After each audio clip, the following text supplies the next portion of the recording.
Hello hello, সবাই কেমন আছেন? আশা করি সবাই ভালো আছেন, আপনাদের পরিবার নিয়ে সবাই সুস্থ আছেন। মিউজিয়ামের আমাদের প্রথম পর্বটা নিশ্চয়ই আপনারা দেখেছেন। যদি কেউ না দেখে থাকেন অবশ্যই আমার ভিডিওতে দেওয়া আছে, অবশ্যই দেখে নেবেন। সো শুরু করা যাক দ্বিতীয় পর্ব। দ্বিতীয় পর্বে আমরা গিয়েছিলাম নৌবাহিনী কর্নারে এবং অনেক মজা করেছি এবং সবাই মিলে একসাথে ছবি তুলেছি। খুবই মজা করেছি, যা বলে বোঝাতে পারবো না। বিশেষভাবে 3D অ্যানিমেশন ছিল খুবই খুবই ভালো।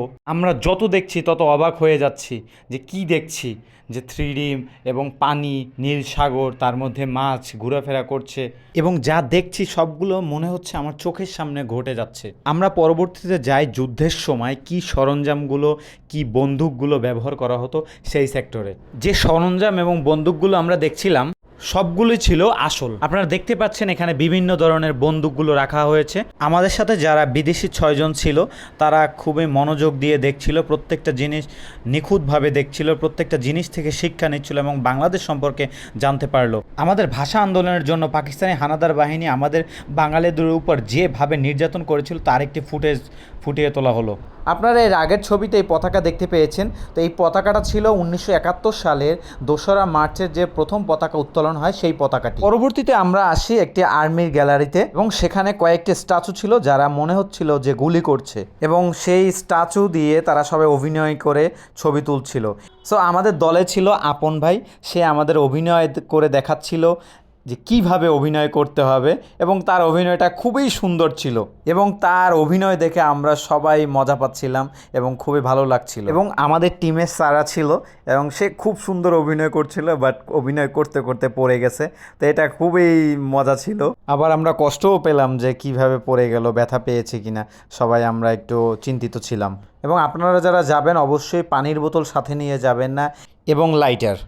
মিউজিয়ামে কিছু কিছু জায়গায় আছে যা ভিডিও করা যাবে না। সো আমি অল্প অল্প কিছু কিছু ভিডিও নিয়েছি খুবই কষ্ট করে। পরবর্তীতে আমরা একটা মজার জিনিস দেখলাম যে ছোট পাইলট এবং বড় পাইলট, এবং সেখানে আমরা সবাই মিলে একসাথে ছবি তুলছি।